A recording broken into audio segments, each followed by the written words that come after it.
agora Sub40, o programa de entrevistas de Ópera Mundi com Breno Altman. O Sub40 traz sempre convidados que representam uma nova geração de pensadores e realizadores. Pessoas de até 40 anos, às vezes um pouquinho mais, que são referências no mundo do trabalho, da cultura e do esporte, das leis, da política e da comunicação. E a entrevistada de hoje é a jornalista Natália Viana, cofundadora e diretora executiva da agência pública. Ela é formada em jornalismo pela Pontifícia Universidade Católica. Tudo bem, Natália? Olá, Haroldo. Obrigada pelo convite, obrigada pelo puxadinho, porque eu já passei dos 40. Mas você está no que a gente chama de gato. Sabe futebol, que o cara muda a idade para jogar no Sub-17? Você é uma gata, né? É uma gata de 40 e pouquinhos. Mas a gente joga do Sub-40. Tá certo? Mas vamos lá. Tem um barulho aí. É aí, Natália? Se for, não tem problema. Só para a gente... Bom, vamos em frente. Natália é cofundadora e diretora executiva da agência pública. Ela é formada pela Pontifícia Universidade Católica de São Paulo, como eu já disse, e começou a carreira em 2002 como repórter na revista Caros Amigos. Já colaborou com veículos nacionais e internacionais, entre eles Ópera Mundi, BBC, The Guardian, Globo, Folha de São Paulo, etc, etc. É integrante do Conselho Reitor da Fundação Gabriel Garcia Marques e foi, ainda no comecinho dos anos 2010, a responsável por organizar a divulgação dos documentos vazados pelo Wikileaks, essa divulgação no Brasil. Natália, quem é Natália Viana, como chegou até aqui, agora que você já contou que não é mais Sub-40, revela de vez a sua idade. Oi, eu sou Natália Viana, tenho 43 anos. Já passei bastante. Eu sou jornalista e eu conheço o Haroldo há muitos anos, né, Haroldo?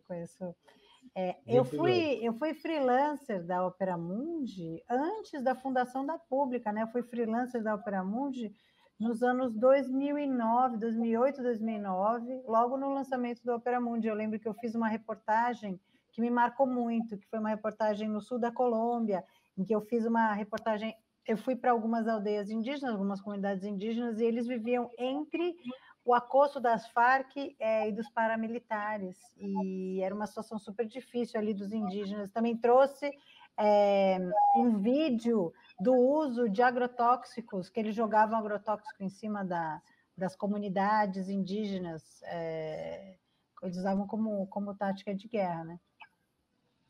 Mas, enfim, gosto muito do Ópera Mundi, sou jornalista investigativa, sempre cobri temas de direitos humanos, desde sempre.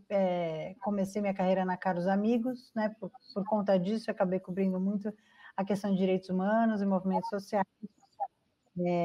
E tenho uma carreira muito internacional, faz tempo, assim, desde o começo, na verdade, porque naquela época, quando a gente começou, era o começo da ascensão dos governos de esquerda.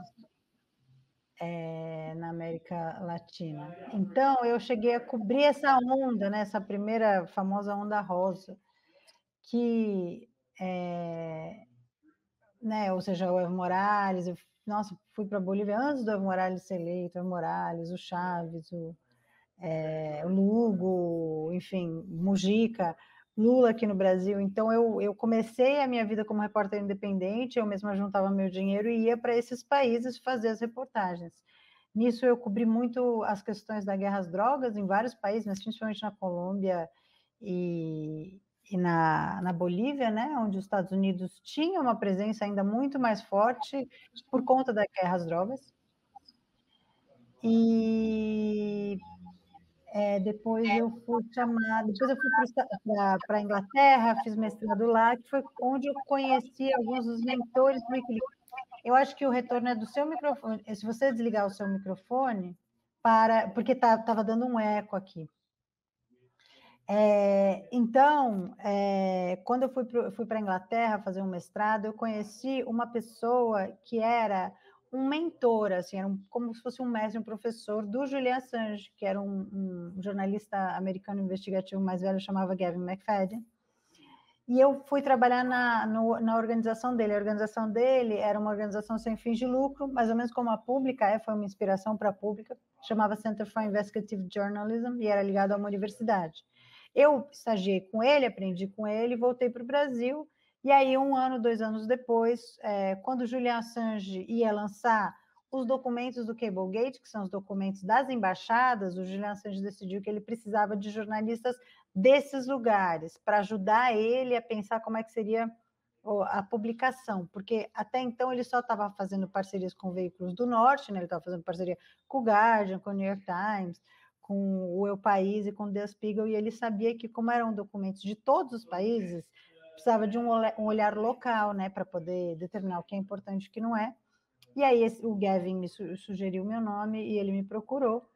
E eu passei ali, enfim, passei mais de 6 meses trabalhando diretamente com esses documentos, que eram muitos documentos. Coordenei aqui no Brasil, né, várias etapas dessas publicações.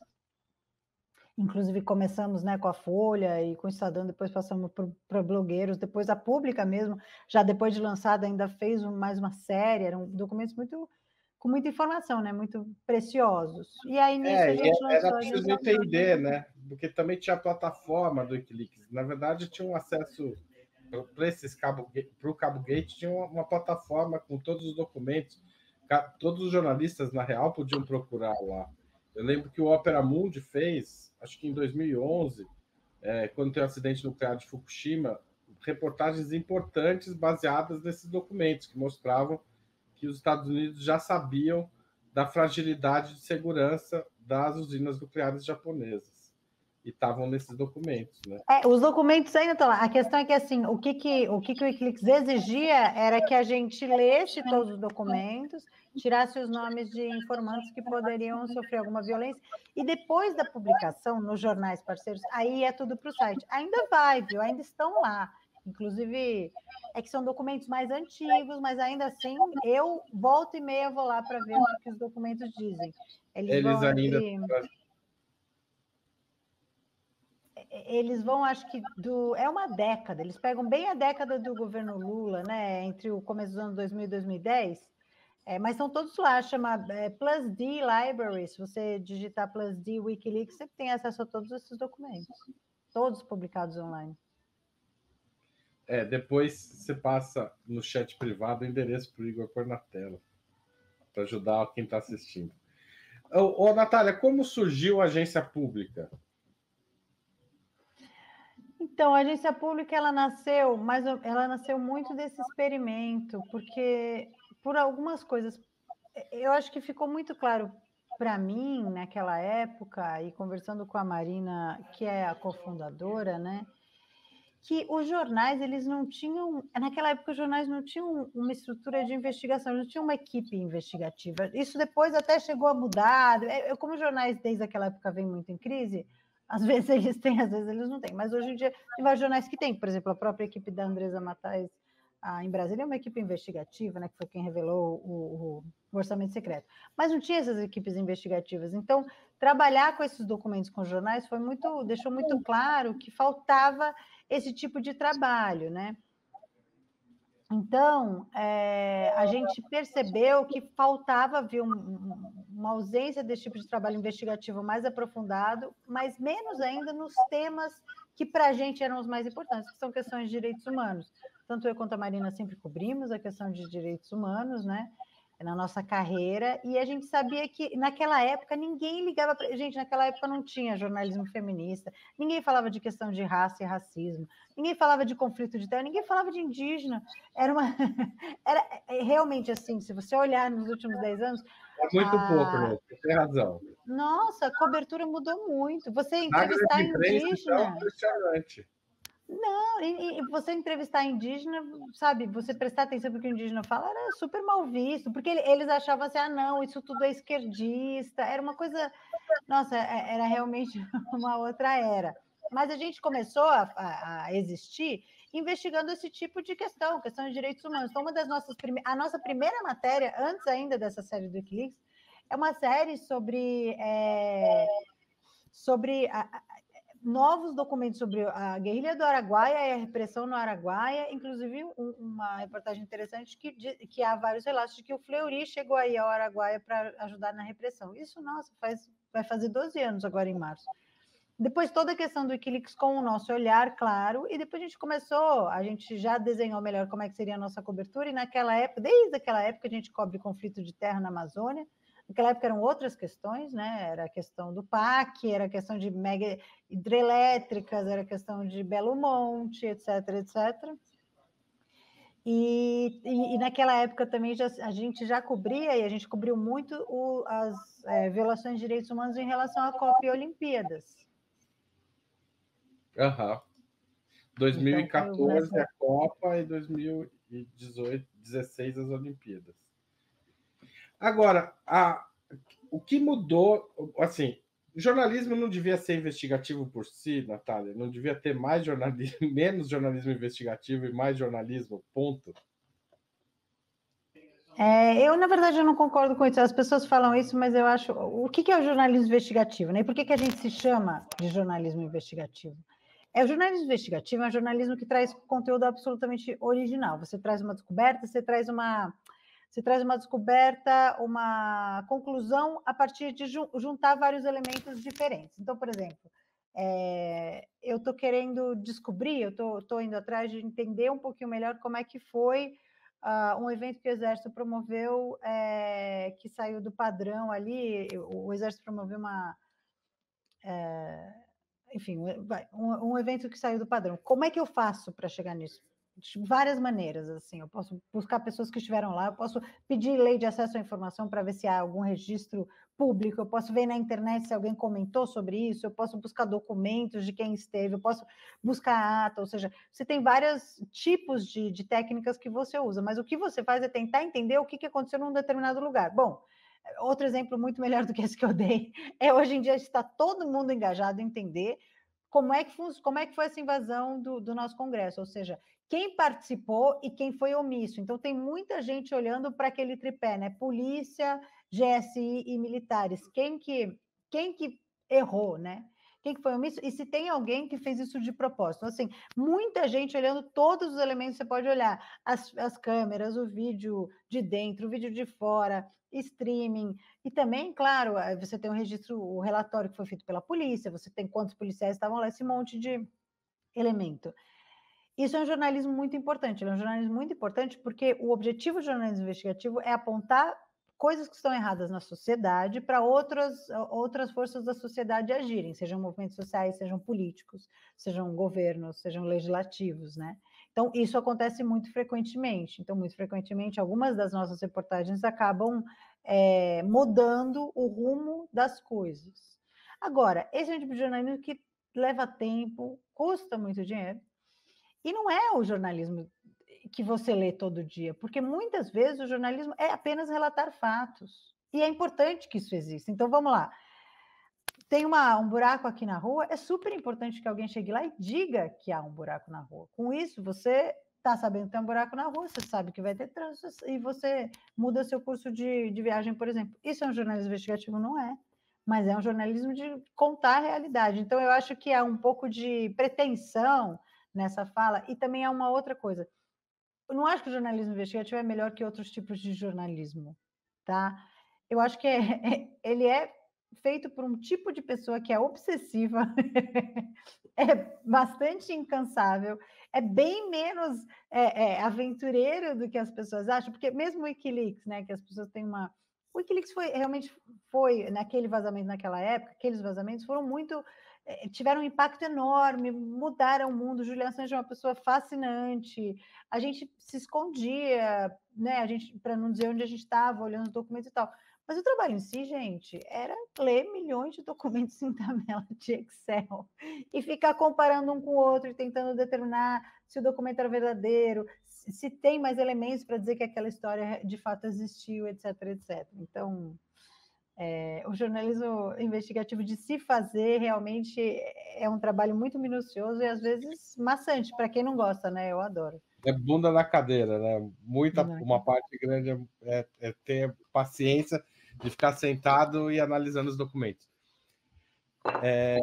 Natália, no cenário geral, você acha que o jornalismo melhorou de 2010 para cá, nesse aspecto investigativo? Eu acho que o jornalismo brasileiro melhorou muito, e não só no aspecto investigativo. Eu acho que o jornalismo brasileiro melhorou em termos de representatividade. Representatividade e questões. Então, por exemplo, uma das primeiras matérias que a gente fez também, acho que no primeiro ou segundo ano, era uma matéria que dizia assim: mulheres que foram vítimas de estupro são criminalizadas quando vão à delegacia. Ninguém nunca tinha feito uma matéria desse tipo, porque era tão normalizado, sabe? Essas questões, elas eram tão normalizadas que ninguém nem pensava que havia um problema aí. Eu acho que muitas questões avançaram muito e se tornaram tópicos relevantes, com inclusive editorias próprias em grandes jornais. Eu também acho que outros atores sociais que antes eram criminalizados, como o MST, passaram a ser tratados de uma forma melhorzinha. Porque, assim, você não precisa amar o MST, mas o MST é um movimento popular do Brasil e acho que da América Latina ainda é. Você precisa ouvi-los, que é o que a gente fez, assim, a grande diferença é que a gente sempre os ouviu como forças políticas da sociedade. Então, eu acho que, de certa maneira, a política saiu do palácio e ficou mais amplo o que é política. Por um lado. Por outro, acho que os jornais continuam em crise e continuam Mas, tendo assim, coberturas não que são vamos ruins. esquecer que a década de 2010, 2020 é a década da Lava Jato, que, do ponto de vista do jornalismo, é um dos piores momentos dessa confusão entre jornalismo investigativo e, digamos, divulgação de releases da Polícia Federal e do Ministério Público, não? Sim, foi um momento muito ruim, mas esse momento... E assim, o Lava Jato durou 5 anos. 3 anos depois tinha acabado a Lava Jato. A visão da cobertura sobre a Lava Jato é crítica, eu acho que por muitos lados. Acho que os veículos fizeram sua meia-culpa, não fizeram. Deveria ter feito. E eu acho que porque não fizeram sua meia-culpa, cobriram mal a eleição do Lula, porque não quiseram assumir. Isso eu reparei muito, muito forte, inclusive nas perguntas da Globo e tal. Porque não houve um reconhecimento de que a Lava Jato era abusiva, e não houve mesmo, houve uma explicação para o público. Ficou uma coisa esquisita do tipo, Lula é inocente ou não é? Ah, é inocente, mas não foi inocentado, que é uma baboseira, é uma baboseira estratosférica. Quantas matérias... Por quê? Porque os jornais não querem admitir que deram voz a uma força-tarefa que estava perseguindo uma pessoa, que estava perseguindo um partido, e eles não quiseram fazer essa meia-culpa. Então, é o que eu estou falando. Acho que há coberturas muito ruins e acho que os jornais continuam sendo arrogantes, muito arrogantes. Agora, eu acho que, ao mesmo tempo, o campo se abriu, tem muito mais gente falando, ele já é hoje em dia muito mais plural, e a respeitabilidade, ou seja, está caindo, isso é um fato, ou seja, eu estava comentando, hoje em dia, uma coisa que sai na pública tem mais ou menos o mesmo peso de uma coisa que sai na Folha. Por quê? Porque nasceu um campo e se solidificou um campo muito mais plural, de muito mais gente fazendo bom jornalismo, ganhando prêmio, pautando o Ministério Público, pautando governos, etc, etc, etc, se mostraram relevantes. Então, eu acho que hoje eu acho assim, o campo está mais plural, tem mais gente atuando no jornalismo sério, jornalismo, enfim, a grande imprensa diz profissional, odeio isso, mas eu estou dizendo jornalismo competente, que ouve todos os lados, que usa os critérios básicos do jornalismo, que quando erra assume, etc, etc. E isso empurrou, na verdade, os jornais, que acho que não queriam, mas isso empurrou os jornais a fazerem mais jornalismo de maneira mais diversa. Então, é claro, só surgiu esse jornalismo feminista, etc, etc, porque tinha outras pessoas que eram fora da grande redação fazendo e ganhando um monte de seguidores.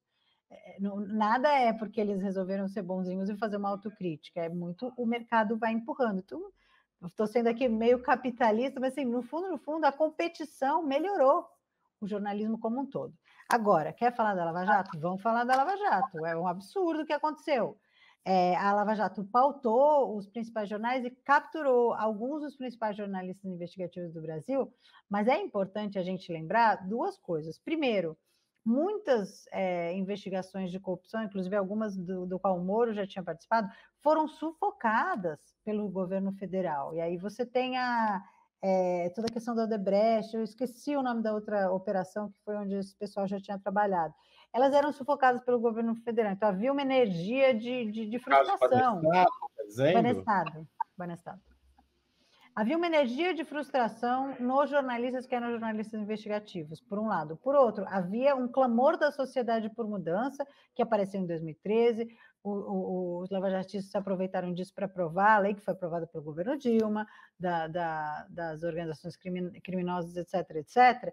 E eles usaram esse sentimento social que estava acontecendo para fazer um fenômeno absolutamente novo. O que eles fizeram? Eles usaram a transparência total. Então, eles recebiam, eu recebia também, assim, toda semana, todos os jornalistas recebiam todos os documentos, era uma chave que você entrava e você via tudo que estava acontecendo no processo. Então, você podia ter todas as acusações, e aí tudo virava notícia, e obviamente a acusação ganhava um peso absurdo se você contrabalancear com a defesa. E eles foram muito hábeis nisso. Isso mudou só no final, eles foram muito hábeis, eles foram alimentando a imprensa, que foi muito pouco crítica, deveria ter sido mais crítica. E agora, e também assim, é difícil investigar o Ministério Público. Nós tentamos investigar o Ministério Público, nós fizemos inclusive uma microbolsa para a Lava Jato. Tentamos. É muito difícil obter informação, porque todo mundo está fechado, é um órgão de investigação, eles são bons em manter segredo, etc, etc. Eu não acho que a gente conseguiria ter dado essa virada, bastante por conta da imprensa, mas assim, sem o vazamento dos diálogos, teria sido muito difícil você dar essa virada de chave, que de fato trouxe à tona um monte de irregularidades e tal e tal. É muito difícil sem você ter ou uma cobertura cética desde o começo, que eu acho que hoje em dia, se o mesmo acontecesse, seria uma cobertura mais cética, e sem ter fonte interna do Ministério Público. Ou seja, precisa ter divergência lá para chegar aqui um pouco, senão não vai chegar nada. Mas eu concordo, Haroldo, acho que assim, é uma grande falha do nosso jornalismo não fazer o meia-culpa. E eu estou falando isso porque eu acho que a gente também teve culpa. A gente, por exemplo, na agência pública, você tem milhões de questões para investigar. Naquela época a gente estava investigando muito isso, questões de direitos humanos e tal. Não pegamos toda a nossa equipe e falamos, vamos investigar a Lava Jato. Por quê? É muito difícil. Você precisa, de novo, de muitos recursos. Você precisa colocar um repórter ali durante meses e tal.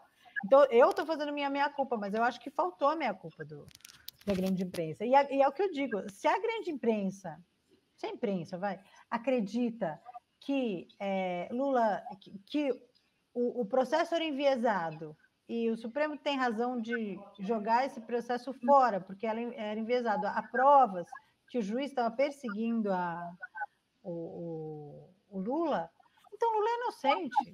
Não tem. Não tem meio termo, né? Não tem. Ele foi inocentado, mas não é inocente. É um absurdo. Assim. Até porque isso cria uma situação absurda de quem nunca foi acusado de nada, também você não pode dizer que a pessoa é inocente, porque ela nunca foi acusada de nada. Então, é inacreditável. Natália, um dos objetivos da Pública agora, isso tem sido dito em editoriais, em campanhas de vocês, é investigar o período Bolsonaro. Qual é o principal eixo que você acha que deve ser investigado nesses 4 anos? É a questão da corrupção? É a questão da relação com as milícias? Ou é a gestão pública mesmo, criminosa na área de saúde e educação, por exemplo? Olha, para mim, é que assim, na Pública, a gente tem hoje em dia vários editores que são especializados em alguns temas, todos eles ligados aos direitos humanos. Então, a gente tem, por exemplo, uma editora que trata da questão de gênero e cobriu muito o Ministério da Damares, que é um ministério complicado, cheio de violações grandes de direitos humanos. Vocês lembram que quando aconteceu o caso daquelas 2 meninas que eram meninas e que ficaram grávidas e conseguiram aborto legal, o Ministério atuou 2 vezes, enfim, várias outras coisas. Então, assim, aquele ministério super complicado. A gente tem eu e outras pessoas que investigam os militares, a gente tem gente que investiga a questão das armas, a liberação das armas para os CACs. Para mim, em termos de sanar a República e entender, para mim, o que chegou a ser o que ainda é a maior ameaça para a nossa República, precisa investigar os militares. Eu acho que assim, esse é o ponto central do governo Bolsonaro. Ele sabe disso, né? Ele sempre tratou os militares como um grande, um setor que lhe dava muito poder, eu acho que até mais do que os evangélicos. Ele sempre tratou eles com muita proximidade, sempre deu muitas benesses para os militares. A gente sabe, ontem saiu, acho que até tem mais de 1.600 militares ganham mais de 100 mil reais por mês. Ele tirou todo o servidor público tem um limite de teto de salário, ele tirou isso para que eles são aposentados, funcionou apenas para os seus ministros militares. Eles ganharam muito dinheiro, e o próprio Exército, Marinha e Aeronáutica, em termos institucionais, também ganharam muitas regalias. Então, assim, eu acho que tem que investigar os militares, eu acho que tem que investigar não só os que atuaram dentro do governo, né, mais de 6 mil que atuaram dentro do governo do Bolsonaro, mas também os comandantes militares que fizeram uma série de insubordinações, crimes dentro do Código de Conduta, né? Inclusive esses últimos, esses 3, que resolveram que iam entregar seus cargos porque não queriam bater a continência a um presidente eleito. Isso é uma insubordinação absurda, deveria ser punida. Eu acho que tem que investigar a ligação do Bolsonaro com os militares.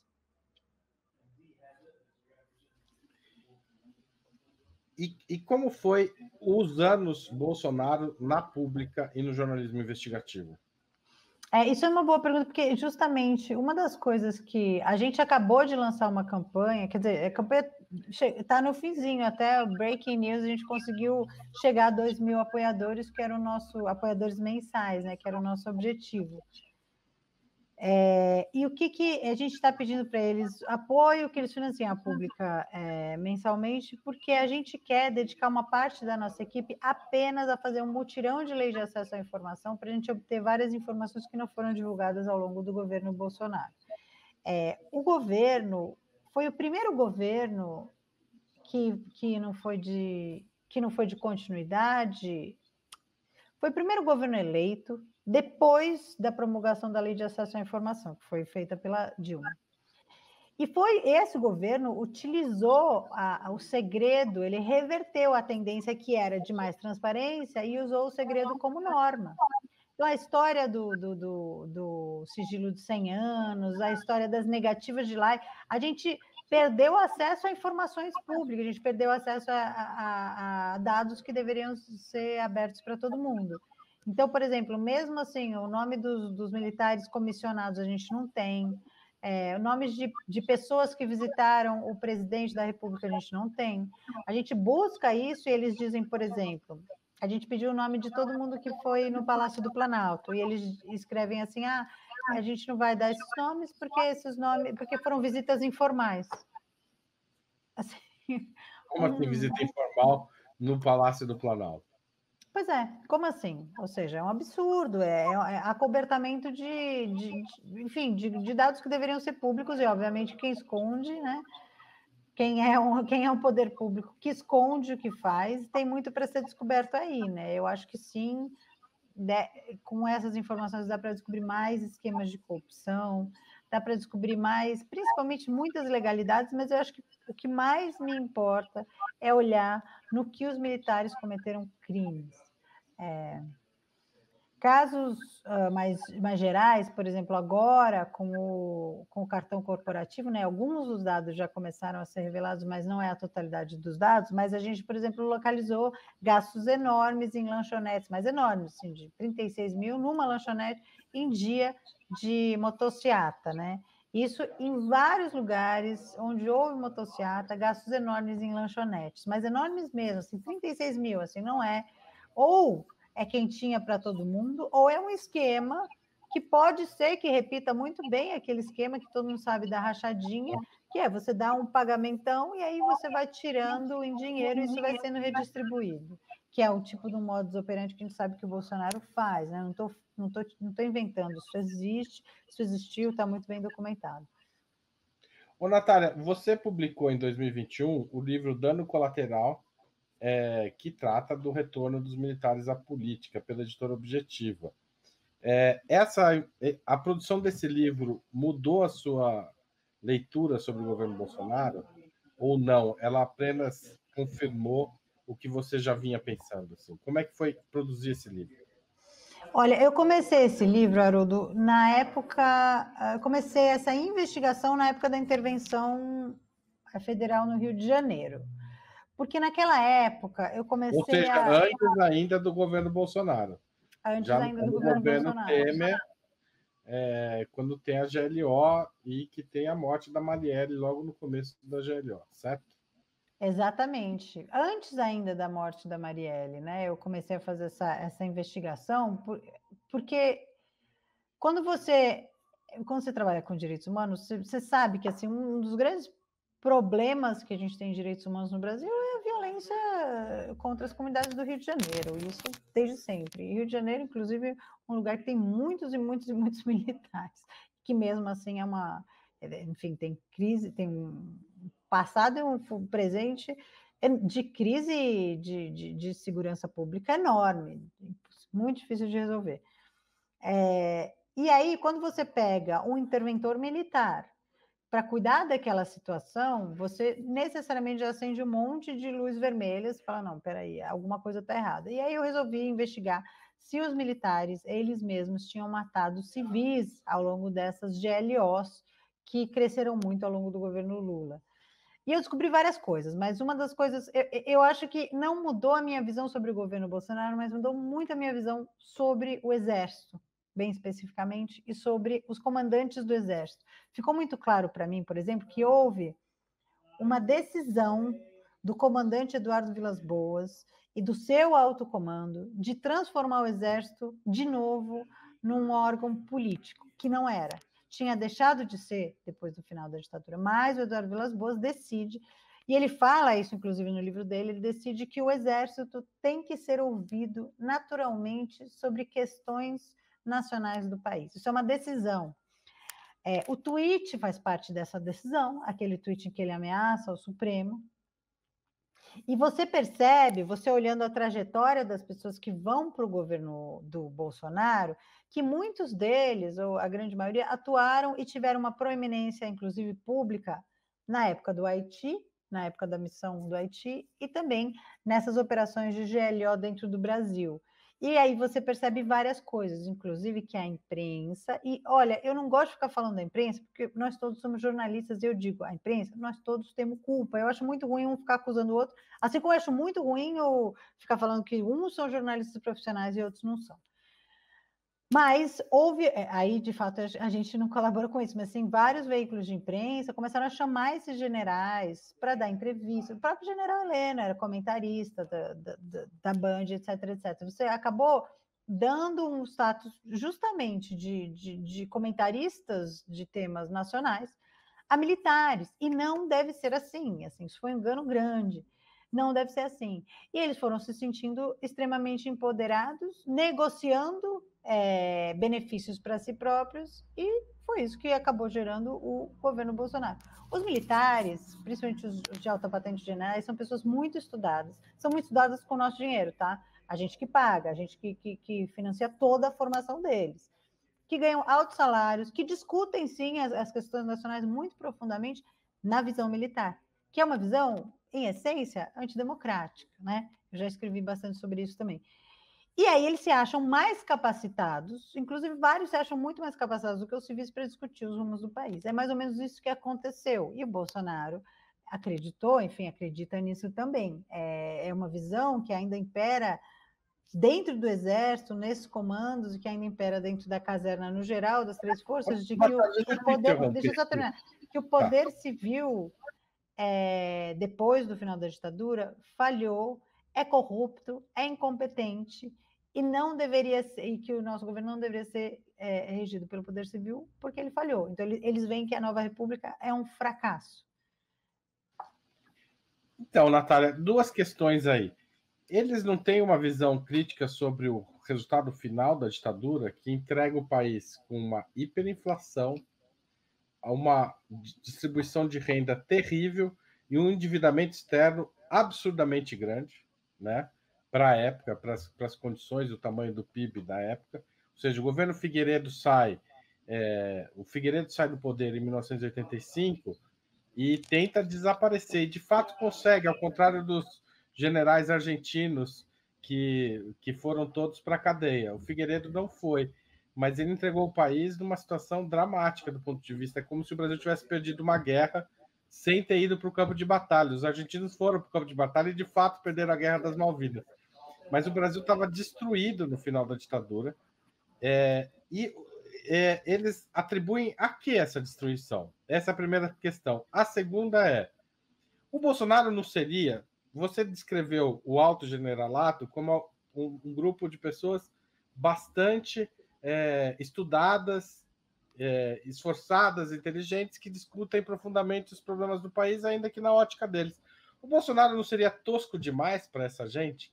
Como você explica essa incapacidade de fazer essa autocrítica e de fazer a crítica de quem os comandou por 4 anos? Eu vou começar pela segunda, sem dúvida.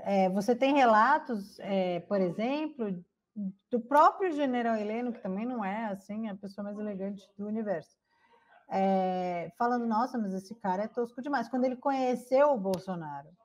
Além disso, você tem vários militares, generais que começaram no governo e que saíram logo no começo. Também, assim, eu acho que a gente fala militares como se fosse tudo a mesma coisa. O que aconteceu, eu sinto não, conversando e com várias fontes, né, é que o Bolsonaro ajudou a rachar muito o exército. Então, tem vários militares que ficaram mais aferrados à democracia, tem vários militares que viraram bolsonaristas, né? Ou que talvez reforçaram a sua visão de extrema-direita, porque o bolsonarismo é de extrema-direita, e abraçaram o bolsonarismo como única maneira de enfrentar qualquer coisa. Mas eu acho que vários deles têm essa crítica, sim, tanto que vários saíram. E vários outros acreditavam, esses que saíram, inclusive, acreditavam que eles conseguiriam tutelar o Bolsonaro, que eles conseguiriam mandar no Bolsonaro. E houve momentos em que isso foi possível ou quase possível. Eu tenho um relato, a gente não chegou a publicar isso, mas assim, um relato, a gente não conseguiu publicar isso porque também algo que aconteceu de maneira muito rápida, mas a gente tem um relato de dentro do palácio de que na época da Covid, os militares chegaram a exigir do Bolsonaro que ele mantivesse o Mandetta, porque os militares acreditam, sempre acreditaram em ciência, né? São positivistas, né? A origem do nosso pensamento militar é positivista. Tanto que o exército, você lembra disso, o exército não estava todo mundo com máscara, eles estavam construindo hospital, eles estavam numa outra pegada do que a do Bolsonaro. Eles chegaram a exigir isso. Só que aí o Bolsonaro conseguiu reverter todo e qualquer emparedamento do exército com a sua pressão de massa, né? Com a sua pressão de massa, que é uma pressão que é digital. Ela nasce nas redes e depois ela se converte em coisas reais, como a gente viu na semana passada com a invasão. Com relação... Assim, eu nunca discuti profundamente os rumos da ditadura com um general. Isso nunca aconteceu. Mas a gente sabe que o ensino nas escolas militares não aborda isso de maneira crítica. Ele aborda o milagre econômico. E, na verdade, eu acho que até, de novo, na nossa sociedade, no nosso jornalismo, isso não está muito claro. Isso não foi colocado. Se você perguntar para uma pessoa mais velha, ninguém vai dizer, mesmo quem não apoia a ditadura, ninguém vai dizer, de fato, a ditadura destruiu a economia do país. A visão que ficou na cabeça das pessoas ainda é a visão do milagre econômico. E, claro, isso por causa de todos os jornais eram censurados, né? etc. Porque o milagre econômico dura 3, 4 anos, é de 69 a 73. Vem a crise do petróleo em 74 e o milagre vira um pesadelo. Numa ditadura de 21 anos, foram 4 anos de alguma bonança, na verdade, ainda assim com o aumento da desigualdade, né? Porque esse é o período de maior migração, por exemplo, de nordestinos para o Sudeste, um dos momentos de maior migração. Por quê? Porque a fome no Nordeste era crescente, fome, sede, etc. Não tinha água e tal. O que explica a manutenção dessa imagem? Você acha que aí voltando, é culpa dos jornalistas, de novo, ou tem algo aí que a gente não consegue vencer? A propaganda foi muito forte. Eu acho que é muito difícil você vencer 21 anos de propaganda com censura da imprensa, né? É difícil você vencer isso, mas também acho que não houve um movimento forte no sentido de debater as consequências econômicas. A cobertura sobre a ditadura, ela, com razão, claro, porque é muito sério, mas ela acabou sempre focando muito nas violações, na tortura, no estupro de mulheres, no desaparecimento, etc, etc. Há poucas matérias que falam, não, houve uma destruição, né? Eu acho que faltou esse tipo de produto jornalístico. Então, vou dar um exemplo. A Globo fez uma bela série, todo mundo elogiou pra caramba, sobre a Constituinte, né? Uma série sobre essa, falando, sei lá, corrupção na ditadura ou o desastre econômico, seria muito elucidativo, né, para a população. Por um lado. Por outro, o Exército assim também não fez o Exército não fez nem um pouquinho né, não assumiu os seus erros, não assumiu os seus crimes, etc, etc, e mantém uma propaganda. O Exército tem um centro, né, tem um comando de comunicação, tem uma propaganda de que o Exército sempre foi ilibado, de que nunca houve corrupção, de que o Exército, quando chamado, sempre respondeu aos anseios do povo, de que é muito profissional, de que lidera e dirige órgãos de governo de maneira muito profissional. Existe hierarquia, é uma visão muito tosca, na verdade, de como é a democracia, de como se gere a coisa pública, né? Só porque somos uma organização absolutamente hierárquica, somos eficientes, não há corrupção e não há criminalidade, o que é absolutamente uma mentira, né? E eu acho que um dos grandes legados do governo Bolsonaro é demonstrar como os militares são absolutamente ineficientes, e isso é importante para que eles sejam mais eficientes, também para não ficar com esse mito absurdo. Ou seja, a gestão Pazuello na saúde foi um desastre absoluto. O Brasil, chegou a ser o segundo país com o maior número de mortes. É um absurdo. Então, eu acho que isso também ficou muito claro. E, claro, não chegou-se a destruir a visão positiva que muita gente tem das Forças Armadas, tanto que as pessoas ficam querendo que as Forças Armadas dêem um golpe, gente. Isso é um desastre, mas isso é um desastre absoluto. Não tem ninguém nas Forças Armadas que tem a mínima capacidade de governar um país. Isso não existe. Então, você vê que ainda o imaginário é muito forte. Natália, Néstor Kirchner, em 2006, na frente de 5 mil militares, no dia do Exército da Argentina, fez o seguinte pronunciamento: que fique bem claro que, como presidente da República, não tenho medo. Não tenho medo de vocês. Antes de anunciar que os oficiais e soldados teriam de frequentar aulas de direitos humanos. Você acha que o Lula poderia fazer uma fala desse tipo hoje? Há condições políticas para isso? Há condições para uma fala desse gênero e, por exemplo, rever a lei da anistia? São duas coisas diferentes, né? Porque a lei da anistia parou no Supremo, né?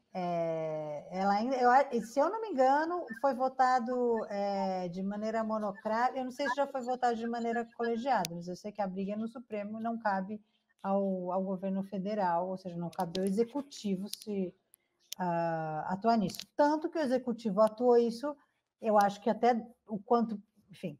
A Comissão Nacional da Verdade, uma das recomendações é que se reveja a lei da anistia, mas isso aí é decisão do Supremo. A outra coisa é que eu não acho que o Lula teria... Eu nem acho que é o momento de fazer uma coisa desse gênero, mas eu acho que o Lula tem a visão de que é preciso chegar a esse momento em que sim, ele poderia falar isso. O que o Lula pode falar, ele não falou na frente de generais, mas ele falou abertamente com vários jornalistas que ele não confia nas Forças Armadas, o que também é um recado bastante duro. Não é qualquer coisa um presidente eleito falar que não confia nas suas Forças Armadas. E não sei quais as consequências disso, assim, mas está muito claro que há muita gente, inclusive nos altos comandos do Exército, que apoiaram, nem que seja simbolicamente, o que aconteceu, né, na invasão. Há muitas suspeitas graves sobre apoio mesmo real, né? Mais do que negligência, apoio real, e isso assim, não tenho a menor dúvida de que o governo Lula está olhando para isso com muito cuidado. Não acho que seria o momento de juntar os militares hoje e falar, não tenho medo de vocês. Falando em mitos que são construídos e ficam, e aí isso se liga, obviamente, com a questão da Lava Jato, há ainda uma visão, mas dentro de, assim, absolutamente disseminada dentro da caserna, entre os militares, mas também entre a sociedade, que o Lula é um grande corrupto, é o maior escândalo da corrupção da história, o Lula é corrupto, ele só foi, eles falam, descondenado porque o Supremo queria derrotar Bolsonaro, etc, etc. Essa é uma versão que ficou, que pegou, né?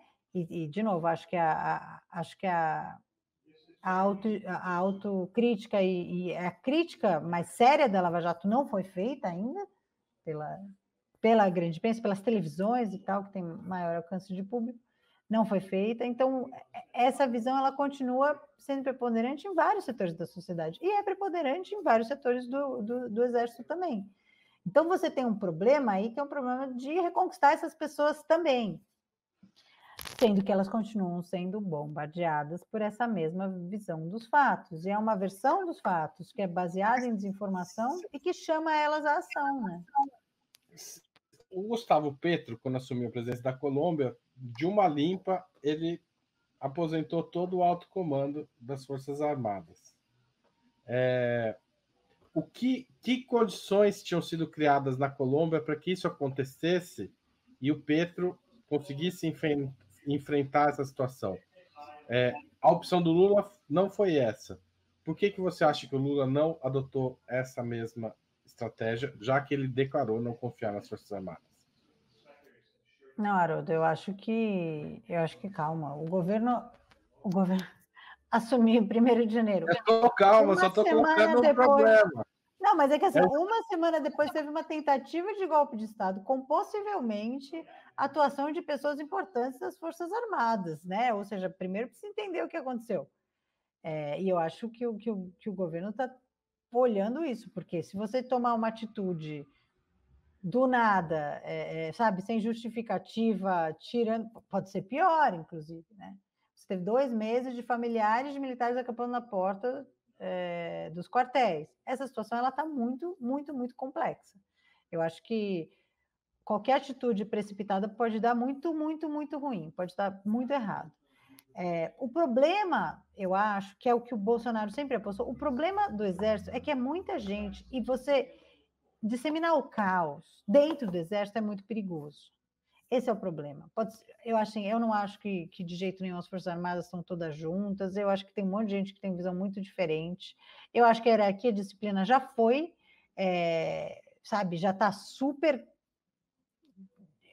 Há muitos rachas ali. É possível que haja um grande problema, é possível que um monte de gente fique revoltada e fale, não, agora vamos de fato pegar em armas e sai um batalhão, entendeu? São coisas muito mais complexas. A Colômbia não chegou nem perto disso. A gente teve 4 anos de governo Bolsonaro que racharam as Forças Armadas, politizaram as Forças Armadas, cooptou o generalato, cooptou os comandos das 3 armas. Nós tivemos, sem nem contar isso, 2 anos atrás, todo o comando das Forças Armadas entregaram o seu cargo em repúdio a justamente essa tentativa de Bolsonaro de politizar as Forças Armadas, ou seja, comandantes que entregaram seus cargos de maneira decente, para alertar a sociedade de que havia uma tentativa de politizar as Forças Armadas. Isso não aconteceu na Colômbia. Então, a gente está em outro momento. A politização das Forças Armadas é um dos elementos mais explosivos e complexos da atual situação. Lula vai fazer isso? Não sei se vai. Lula sempre foi uma pessoa de negociação, né? Lula nunca foi uma pessoa de mandar todo mundo para a cadeia. Essa não é a pessoa que Lula é. Mas, assim, como isso vai se resolver? Não sei. É super complicado a situação. Ninguém está falando que é simples. Eu só estou querendo complicar mais porque a entrevista fica melhor, né, Natália? Você sabe. Não, tudo bem. É que assim, eu acho que há críticas que são um pouco falta de visão do que é a política. Não estou falando que você tem essa crítica, mas assim, demite o Múcio. Poxa, o cara acabou de ser. Fazia o quê? Meia semana que o cara tinha virado ministro. O Múcio, obviamente, já fez uma aliança complicadíssima, porque os ministros, os comandantes anteriores queriam entregar o cargo, ia ficar as Forças Armadas sem comando. Eles já fizeram uma amarração, ou seja, tem várias negociações ali acontecendo. Não acho que a negociação é o melhor caminho. Eu acho que tem que haver punição. Agora, quando, como, não sei. Mas eu acho que, sabe, às vezes há umas visões que simplificam um pouco, porque a gente não sabe a consequência das coisas. Nesse momento, se hoje, eu acho, Lula juntasse toda a tropa, vamos fazer o seu exercício imaginário e falasse para eles, não tenho medo de vocês, todo o comando está fora, o que vocês acham que ia acontecer? Ia explodir o zap-zap bolsonarista, ia voltar todo mundo para a porta do quartel e ia um monte de soldado entrar junto, ou não, entendeu? Ou seja, ou gente do comando. Você ia ter um fortalecimento de quem é da reserva, já é antidemocrata, já é golpista há muito tempo.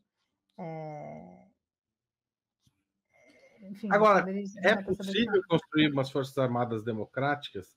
Qual é o papel da informação e da transparência nisso, considerando que o serviço militar, a atividade militar pressupõe sigilo, pressupõe grupo, coesão, todas essas questões que são culturais também, né? Fazem parte de um. É uma instituição masculinista, misógina, etc, etc. Eu acho que dá para melhorar, entendeu? Eu acho que dá para melhor informá-los, porque uma das grandes coisas é que não são bem informados. Então, por exemplo, o Gustavo Petro mandar eles fazerem cursos de direitos humanos, tem que ter melhor informação sobre como funciona a sociedade brasileira, etc, etc. Não acho que é uma instituição democrática e nem é para ser. É uma instituição de força, é uma instituição para cuidar da defesa externa. Não é para ficar palpitando ou lidando com questões nacionais, não tem nada a ver. É uma força, gente, são homens armados que estão ali para defender o nosso território, para morrer por conta disso. É uma coisa violenta por si, na sua origem. Dá para melhorar, dá para eles serem melhores treinados e, claro, melhores informados sobre como funciona o nosso país, né? Que eles são mal informados. Mas é um tipo de instituição que funciona para um fim. O fim é a defesa externa e pronto. Não tem que ficar nem fazendo segurança interna e nem se metendo em várias outras áreas. Não tem que se meter na Petrobras, na saúde, na economia. Agora, estavam falando que não querem uma moeda única de comercial para o Mercosul. Não tem nada a ver com isso. Fiquem quietos. Exato. Tem que colocar os militares para fazer o serviço militar. Esse devia ser o serviço militar obrigatório, né? Faz só isso, tá bom, já é bastante. A gente já está feliz com vocês, se vocês fizerem isso. Cuidem disso. Natália, a gente está caminhando para o fim da entrevista e a gente sempre tem um questionário aqui, sub-40, que a gente submete a todos esses menores de 40 anos. A gente vai submeter também, mesmo considerando que você modificou seu documento para estar aqui, certo? Mentira, ela foi convidada, a gente sabia que ela estava. Vamos lá. Prato imperdível. Eu falei, tenho dois, né? Feijoada e bobó de camarão, depende do dia. Hoje seria qual? Segunda-feira. Segunda não, sábado. Sábado é dia de feijoada, né? Então, feijoada. Cerveja, cachaça ou vinho? Cerveja. Muito bem. Esporte favorito? Nenhum. Esporte, passei. Pulei a questão. Pulei. Não sei o que é isso. Time de futebol. Também, pulei. Você não torce para nenhum time? Ah, eu não torcer mesmo não, né? Mas eu, quando era pequena, seguia o São Paulo e tal, mas olha, eu vou te dizer, depois do 7-1 eu desisti de futebol. Foi muito difícil aquilo, viu? Eu desisti, não é um saco, um esporte cheio de corrupção também. Muito bem. Vamos para o próximo item, então, já que você pulou 2. Passatempo. Andar de bicicleta, como você, né, Haroldo? O meu é quase isso. Eu tento fazer de um meio de transporte, mas eu não consigo. Agora eu tô com o carro quebrado, talvez eu consiga. Mas você anda bastante, não é um esporte para você, é um lazer, é isso? Não chega a ser um esporte, porque eu não vou me dizer que eu sou esportista, né? Mas não, é lazer, é uma das coisas que eu mais gosto de fazer no tempo livre. Muito bem, uma hora a gente combina uma caminhada, uma pedalada junto. Livro inesquecível. Livro inesquecível. Eu nem me lembro. Tem tantos livros, né? Guimarães Rosa? Era. Não, olha, é que. Pô, são 43 anos, né, gente? São muitos livros, mas foi. Eu decidi por Grande Sertão Veredas, depois de muito refletir. Que é um livro, enfim, imbatível, de fato, né, na língua portuguesa.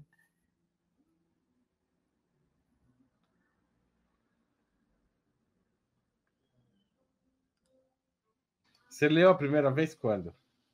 Olha, eu era bem novinha, acho que eu devia ter, bem novinha, assim, eu devia ter uns 15 anos a primeira vez que eu li, eu fiquei muito encantada com, não só com a história é incrível, a história, né, o arco narrativo é surpreendente, etc., mas a qualidade, mas assim, o uso do português era e continua sendo muito inovador, continua sendo inovador, né, muitas e muitas décadas depois de escrito.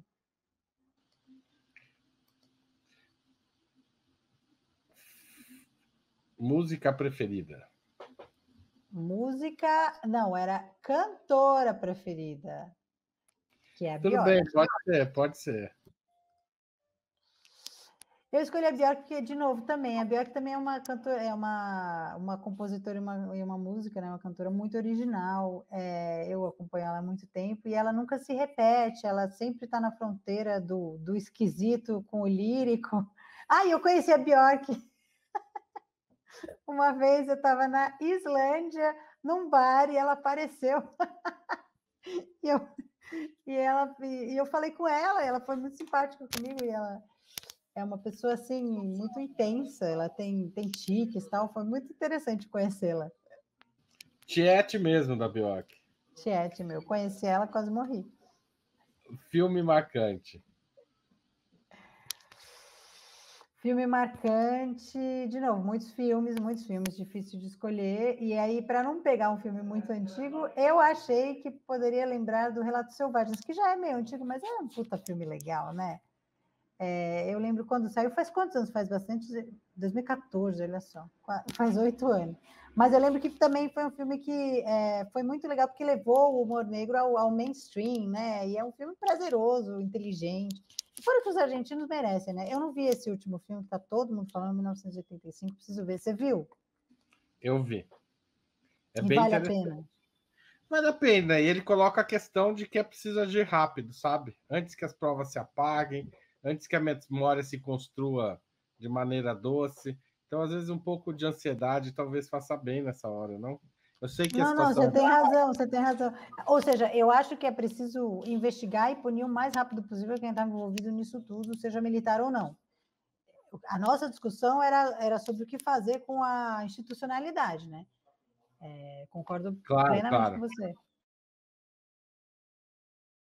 Mas é muito didático das dificuldades e de como depende muito também. Em filmes isso fica muito mais forte, né, Natália?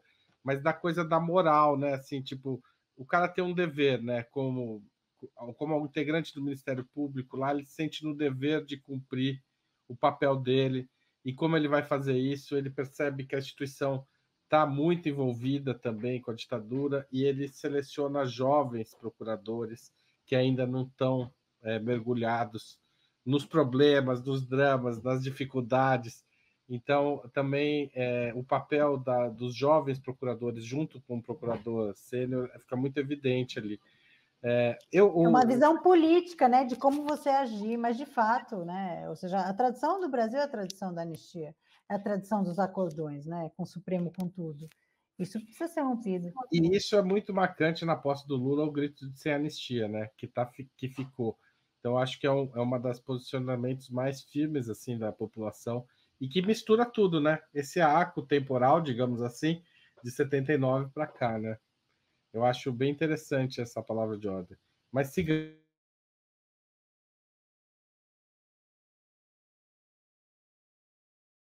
Eu estou me bananando com esse negócio de ligar e desligar o microfone hoje. Evento histórico do qual gostaria de ter participado.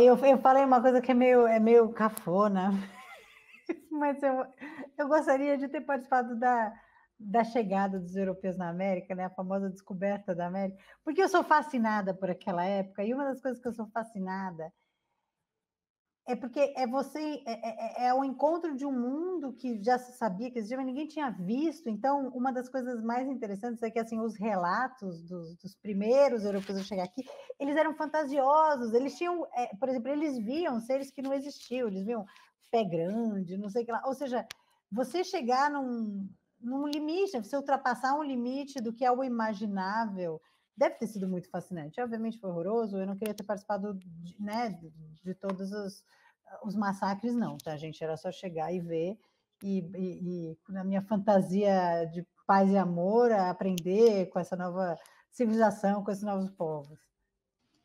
Ela ter outra descoberta, uma descoberta de verdade, né? Assim, um aprendizado, né? Aliás, descoberta do bem, tá? Não é o que aconteceu, não. Exato. Podemos usar a palavra descoberta mesmo, e não essa, né, que esconde esse massacre. O ídolo político, Natália. O José Igor, ele sugeriu achamento, o achamento, né? Os portugueses usam o achamento, mas eu acho ainda mais problemático, porque parece que foi sem querer, né? Parece que foi sem querer. E, na verdade, teve muita vontade para chegar aqui, né?